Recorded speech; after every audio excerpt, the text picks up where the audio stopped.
Merci pour la parole. Est-ce que madame parle lingala ou on reste en français? Malheureusement, aujourd'hui, les questions se poseront en français. Je répondrai évidemment aux questions en lingala sur votre reste plateau. En français, il n'y a pas de souci. Alors, je suis curieux, je reviens par rapport à la question des FDLR. Je veux savoir la neutralisation des FDLR et les désengagements des troupes rwandaises. Ce seront concomitamment, où il faut d'abord finir avec la neutralisation des FDLR avant et le début du retrait des troupes rwandaises. Ça, c'est la première question. La deuxième, pourquoi avoir quitté le cadre multilatéral pour une démarche bilatérale dès lors que plusieurs pays interviennent dans la crise sécuritaire en République démocratique du Congo? Et puis pour terminer, pourquoi avoir quitté les cadres multilatéraux? Quel cadre multilatéral la ministre d'État demande? Pour avoir un peu plus de précision sur votre question. C'est-à-dire, bien avant, il y a eu...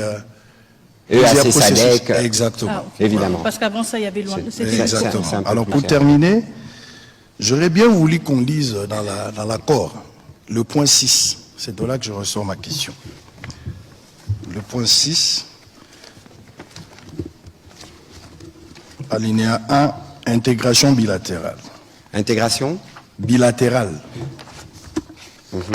Dans le cadre, le parti lance et barre ou élargisse la coopération sur des priorités communes, telles que la gestion des parcs nationaux, le développement hydroélectrique, les dérisquages des chaînes d'approvisionnement en minerais, la gestion conjointe des ressources dans le lac Kivu et des chaînes de valeurs minières transparentes et formalisées de bout en bout, de la mine au métal transformé qui relie les deux pays en partenariat, les cas échéants avec le gouvernement et investisseurs des États-Unis. Par rapport à ça, je voudrais d'abord comprendre l'esprit de ce point, mais aussi la gestion conjointe sur les domaines miniers pour arriver à certifier nos matières minières. Était-il impérieux d'associer le Rwanda? Pardon? Encore plus fort. Je disais, la question, celle qui est liée à la gestion conjointe sur les domaines miniers, pour arriver à certifier nos matières minières, était-il impérieux d'associer le Rwanda? J'ai pris la question par rapport à l'article, le point 6, premier alinéa, que je viens de lire tout à l'heure. Voilà. Merci. Donc, 3 questions. La première question sur la concomitance FDLR, retrait de mesures de défense. La deuxième question sur le processus bilatéral. La troisième sur le cas d'intégration économique. Allez-y, Mineta. Merci beaucoup.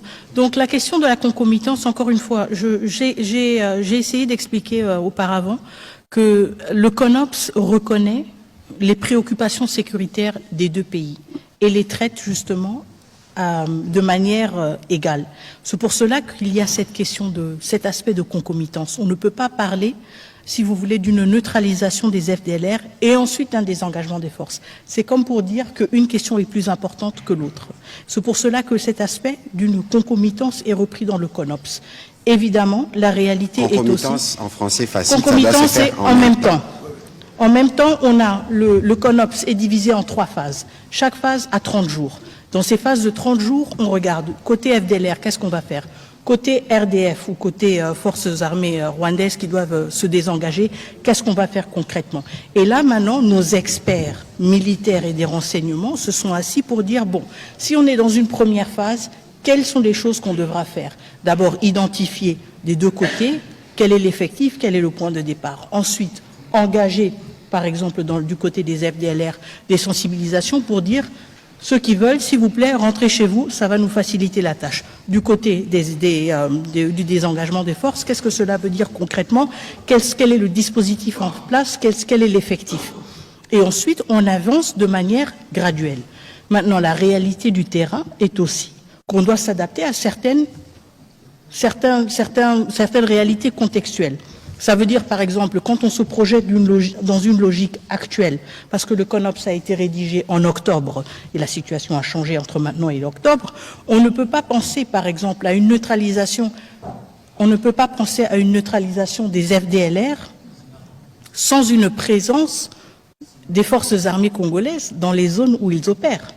Et donc, on ne peut pas penser à une neutralisation des FDLR sans un désengagement des forces armées rwandaises. Et donc, c'est justement là où nos experts militaires travaillent ensemble pour dire, si on veut atteindre tel objectif, eh bien, on doit être conscient que l'autre partie doit avancer sur certains points. Et c'est ça l'esprit de la concomitance, ou l'esprit du fait que tout se passe en même temps. On ne peut pas dire qu'on a un problème des FDLR si nous ne contrôlons pas les zones où elles sont supposées être opérationnelles. On ne peut pas dire non plus qu'on a un problème d'un désengagement des forces si nous ne sommes pas présents pour attester et confirmer le départ de ces forces. Et donc, évidemment, entre octobre et juillet 2024 et juillet 2025, il y a eu certains changements contextuels et on devra ajuster. Mais l'esprit reste le même. L'esprit reste le même. On respecte votre préoccupation, c'est les FDLR, pas de problème, on va s'en occuper. Mais vous respectez aussi la nôtre. Et c'est que vos militaires n'ont rien perdu chez nous, bye bye. Et donc, c'est ça l'esprit de la concomitance. Les deux parties doivent reconnaître la validité de leurs préoccupations sécuritaires. Est-ce qu'on peut estimer le retour de la paix? Pour quand est-ce qu'on peut estimer le retour de la paix? Bon, vous savez, si j'avais cette réponse, vraiment, je vous la donnerai évidemment, mais je la donnerai tout d'abord aux populations à l'Est, parce que ce sont elles qui sont les plus affectées. C'est une question à $1 million de dollars. Je n'ai pas la réponse à quand est-ce qu'on peut estimer le retour de la paix. Ce que moi je peux vous dire, c'est que du côté de la République démocratique du Congo, à travers la signature de cet accord, à travers tous les actes politiques que nous posons, à travers notre mobilisation, nous sommes déterminés à œuvrer pour un retour de la paix dans les plus brefs délais. Maintenant, la responsabilité, c'est une responsabilité partagée. Voilà, la question sur les multilatérales. Oui, la question sur le multilatéral. Donc, pourquoi est-ce qu'on n'a pas continué dans le cadre SADC-EAC? Bon, vous savez, à un certain moment, il y a eu des engagements à plusieurs niveaux. Vous vous en souviendrez. On a eu d'abord le processus de Luanda. On devait avoir un sommet. Et le président Kagame n'y a pas participé. On a eu ensuite plusieurs tentatives au niveau de la sous-région de trouver une solution. Il y a eu plusieurs accords qui ont été signés, plusieurs décisions, mais il n'y a pas eu de matérialisation. Et donc la raison pour laquelle ces cadres multilatéraux n'ont pas continué à être exploités, c'est parce qu'ils n'ont pas fourni de résultats. Et parce qu'on n'a pas le luxe de dire on va juste attendre jusqu'à ce qu'un bon jour on ait un résultat. Nous sommes le pays agressé, nous sommes le pays occupé, nos populations souffrent, nous n'avons pas le luxe du temps et de dire bon, on va maintenant gérer les égos des uns et des autres. Nous voulons des résultats et nous les voulons rapidement. Et nous les obtenons là où nous pouvons les obtenir. Et je pense que cet accord en est la preuve. La troisième question, alors c'était sur le point 6 justement. Et donc, sur s'il était nécessaire d'avoir le Rwanda associé dans la question de la certification. Qu'il soit associé. Oui, dans la certification. Donc, en fait, ce volet, c'est un accord quand même structurant de l'accord. C'est un aspect structurant de l'accord. Il propose transformer les questions sur lesquelles nous avons souvent eu des conflits en zone de coopération. Et donc l'idée, c'est justement d'aller d'un contexte dans lequel on s'accuse mutuellement vers un contexte justement où il y a plus de transparence et plus de visibilité. Quand il s'agit de la certification, il ne s'agit pas que du fait que le Rwanda va maintenant certifier nos minerais ou que nous allons certifier les minerais rwandais.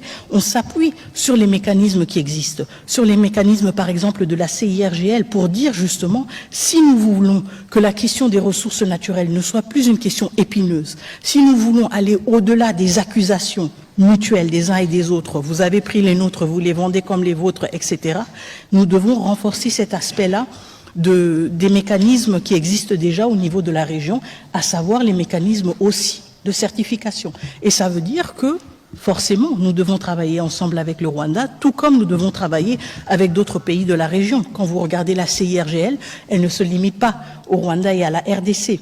Mais elle a justement le mécanisme qui est le plus utile, si vous voulez, et le plus probant pour cette question de certification et sur lequel je pense que nous allons devoir nous appuyer. Et donc pas exclusivement RDC-Rwanda, mais justement dans un caractère régional qui va bien au-delà. La question, c'est qu'ici, il s'agit d'un accord entre les deux pays. C'est pour cela qu'on parle explicitement des deux pays. Alors, je vais être plus concret sur cette question pour éviter justement toute ambiguïté. Le lac Kivu, nous avons le gaz dans le lac. Le lac qu'on les partage. Comment voulez-vous que sur la gestion du gaz qu'il y a dans le lac, un peu comme on a les pétroles dans les Graben albertines avec l'Ouganda, qu'il n'y ait pas des interactions? Première question, premier exemple. Deuxième exemple, le massif du Virunga, le parc de Virunga. C'est les mêmes massifs. Évidemment, il est plus grand, plus important à RDC et plus petit au Rwanda. On a des familles des gorilles qui vivent comme des humains. Lorsqu'il y a de coups de feu, ils se déplacent. Ils traversent dans les mêmes massifs pour se retrouver. Donc, vous voyez que c'est les questions qui ont été abordées ici, c'est des questions qui nous lient. Nous connaissons tous les motivations de la guerre. Vous avez vu qu'on a sanctionné la raffinerie des Gasabo au Rwanda par l'Union européenne parce qu'elle raffine de l'or qu'il n'y a pas chez eux.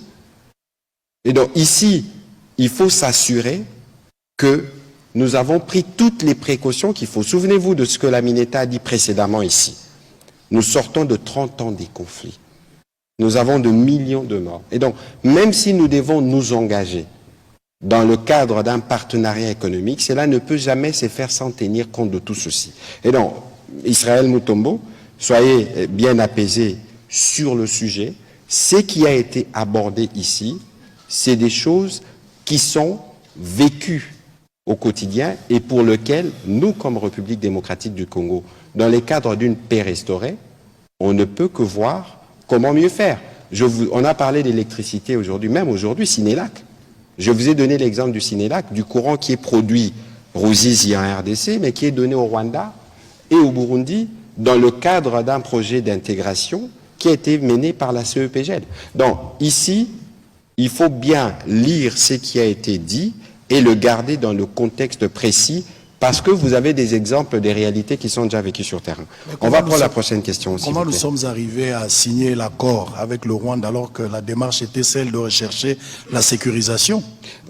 Je crois que ici, Israël, on ne va pas refaire l'émission. La Mineta a dit que c'est un accord de paix. On a signé un accord de paix. Dans cet accord, on a énoncé des principes, notamment le principe de l'intégration économique. Et dans les principes d'intégration économique, on a parlé d'une intégration régionale, on a parlé de ce qui est bilatéral en partant de l'existant. Il faut bien comprendre cela pour que cela ne soit pas un élément de confusion. On aura l'occasion, je viendrai sur votre plateau pour aller plus en détail, parce que je pense que vous-même, vous avez des susceptibilités sur le sujet. Mais ici, comme le président de la République l'a dit en début de cette émission, aucune ressource de la RDC ne sera brandée. Madame Alexandra Branjean, allez-y s'il vous plaît. Et puis ce sera Eric Izami.